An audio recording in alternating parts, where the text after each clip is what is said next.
This is Vic Johnson. We're at the 2004 Jim Rohn Weekend event, and what a special honor for me, an opportunity to spend a few moments with a hero of mine. Brian Tracy's been sharing with us this morning. We got a few minutes now to get down and intimate with him. So, Brian, thanks for taking time out to visit with us. Thank you.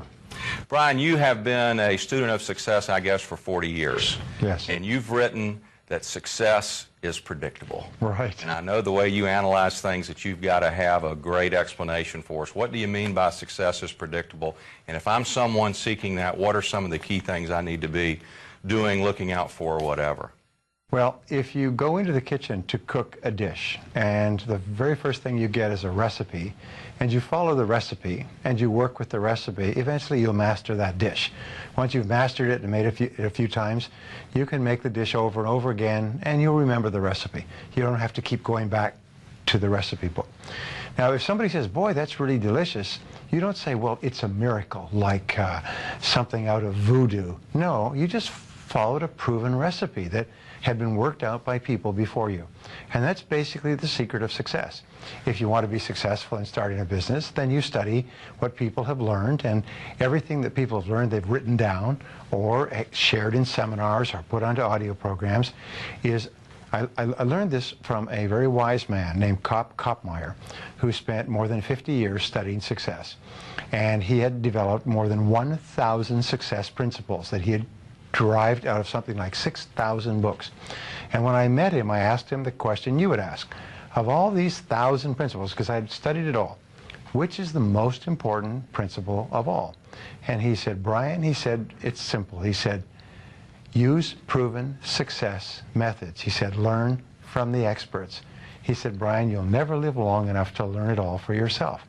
So what I find is that successful people are those who learn from others who've gone before them. Unsuccessful people try to make it all up, like a cook going into the kitchen, taking ingredients out of the cupboards, throwing them all in a bowl, and wondering why it doesn't taste good.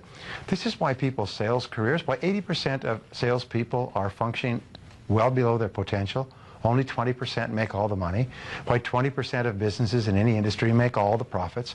Why 20% of the professionals in any service make 80% of the money, and so on, is because they follow proven success principles, proven recipes, proven formulas, proven combinations, and they just do them over and over again until they master them. Then they can do more and more of them, faster and faster, easier and easier, at a higher level of quality. And all that translates into greater results. Kind of following up on that, obviously what it says to me, if I'm going to get the recipe for success, I'm going to have to find some people who already have mastered the recipe, so to speak. This morning, you talked about getting around the right people and how important that was, which sounds like kind of the same thing. I find the recipe from the right people. Outside of seminars like this, yes, where are some places that if I'm looking for the right people, where can I find the right people? Where am I going to go find them at? Well, there's two or three parts of that. First of all, we are where we are and what we are because of the choices and decisions that we have made in the past. Choices and decisions with regard to the jobs we take, the people we work with, the people we marry, live with, socialize with, the investments we've made, the uses of our time, and so on. We are where we are and what we are because of our choices and decisions. So the starting point of change in our life is to make new choices and decisions, which requires that we stop making old choices and decisions that are not helping us. In other words, to get into something new, you've got to get out of something old. To start associating with positive people, you've got to stop associating with people who are not helping you. And in many cases, people realize they're going to have to break off old friendships, break out of relationships. I've seen this happen countless of times. Quit jobs, stop associating with negative family members who are constantly critical. You're going to have to reorient yourself to more positive people.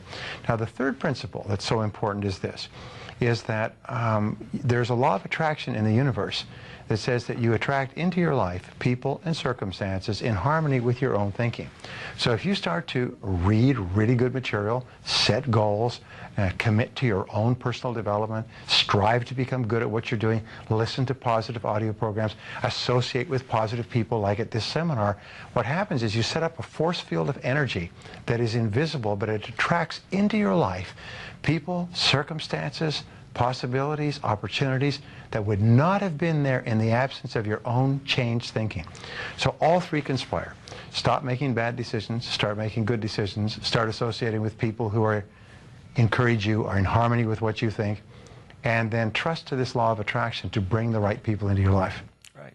I know you've written about that and the power of thinking, the power of thought. I've begun to make those changes in my life. I'm very serious about it. I'm very dedicated by it. But I'm surrounded by some unsupportive people that I'm not ready to end a relationship with. Maybe a spouse. Maybe it's because in the past I haven't followed through on some of the things and they think this is just another one of those things.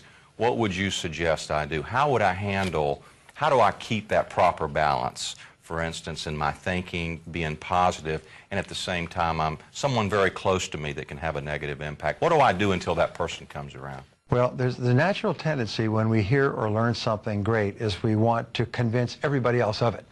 All right, and you see this, people who quit smoking suddenly want there to be no smoking in the world.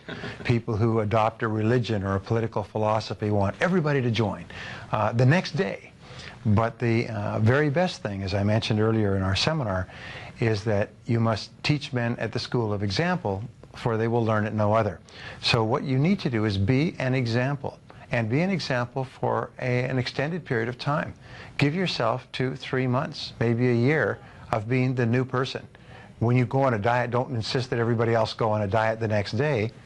Actually go on the diet, stay on the diet, lose the weight, achieve the level of financial fitness, and attract people so they come to you and say, what is it that you're doing? Or what is it that you're reading? Or what is it that you have that makes you different? Only then, when they reach out, do you offer it to them. The flip side of this is that in the main, people don't change. You can change, and you'll find it much easier to change if you're with positive people. Very hard to change with people who don't want you to change, who want you to be the person that you were. But in the main, people don't change. So sooner or later in life, you're often going to have to make some hard choices. In the short term, be the person. As Gandhi said, be the change you want to see in the world. Be the kind of person that you want to see. And if that does not bring people around, then be prepared to go to the next step. Be prepared to walk away. Right. Something interesting that you've taught on that I found remarkable was you said that if you write a goal down, yes, increase your chances of success by 1,000%. yes, by 10 times. Overwhelming. Yes. Now, next to that, when it comes to goal setting, what's the most important thing I do? I've got it written down. Obviously, that's got power if it's going to increase my odds of success 10 times. What's the next thing, the next biggest thing in that process?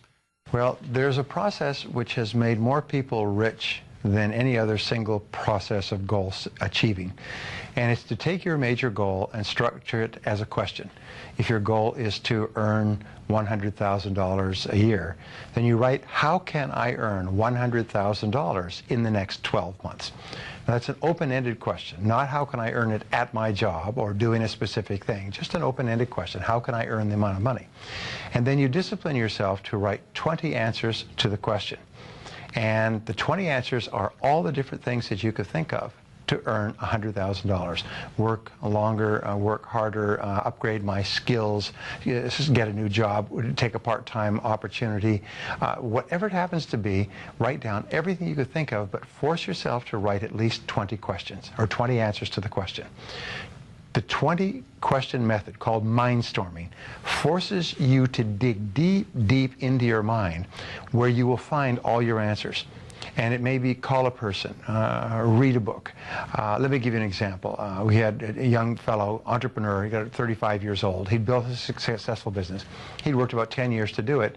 And he, for 2 years, wanted to sell his business so he could take a year off and travel, enjoy his money. And so for 2 years, he just sort of floundered around like a fish on the dock, wanting to sell his business. Nobody offered to buy it. He suggested it to people. People were not interested, and so on. And in this exercise that they put him through, his 20th answer, and often it's the 20th answer that is the breakthrough, was buy a book on how to sell your own business. And it just went off like a flashbulb in his mind. At the break, he got up. It was a downtown hotel. Got up, went down to the street to a major bookstore, went and found He was amazed at the number of books that had been written on how to buy and sell a business. So he bought 2 or 3 books. 2 months later, he had restructured, packaged his business, sold it completely, satisfactorily, and took a year off. He said, but it was just a single idea. It was a breakthrough idea. But it was so simple. Just get a book on the subject. And you think, boy, that's pretty obvious, yes? But it's the most obvious answers that we overlook. Right. I know that you've built a lot of companies. I know you've coached a lot of people who've built great companies. You've been an inspiration and mentor to a lot of people. I'm a person who I've gone through maybe perhaps your goals exercise, that you have a very thorough goals exercise. I've put my goals down. I've got all the objectives and the tasks lined out, and I just can't seem to get started. And 90 days pass by, and I still haven't gotten started. Now I'm at the point where I'm starting to beat myself up and all. What's the key after I've got the mechanics, so to speak, in place? What can I look for? Where can I look for it to get started? This is one of the biggest of all challenges. It's procrastinating on starting on a major goal. And the way that you overcome it, one of many ways, is you break the goal down into as many small steps as you possibly can. You make a list of every single step that you're going to have to take to achieve the goal. From the first one of clearing your desk, or reading a chapter in a book, or making a phone call, or working out a financial plan. So what you do is you break it down into small enough steps. Henry Ford said the biggest tasks in the world can be accomplished if broken down into enough small steps. And once you've broken it down into enough small steps, just do one step. Say, now of all of these steps, there are 5-minute, 10-minute steps. Of all of these steps, what would be a good place to start? And then you do just one thing. And maybe the next day you do just one more thing. And what happens within the mind is there's a natural momentum that once you get into the rhythm, you start to move forward. And pretty soon you're doing the next step and the next step and the next step and so on. I had a good friend who had for years wanted to write a business book. And he was working from 7 or 8 in the morning till 9 or 10 o'clock at night. He never had the energy to write it. So he finally said, I'm going to write this book, so I'm going to write it 1 page at a time. So he rescheduled his life, so he came home earlier, went to bed by 9 o'clock, got up at 5 o'clock, and wrote 1 page. That's all. By the end of the year, he had a 350-page book. And he published the book, and it became a great success. But it was just writing 1 page a day that enabled him to write a bestseller.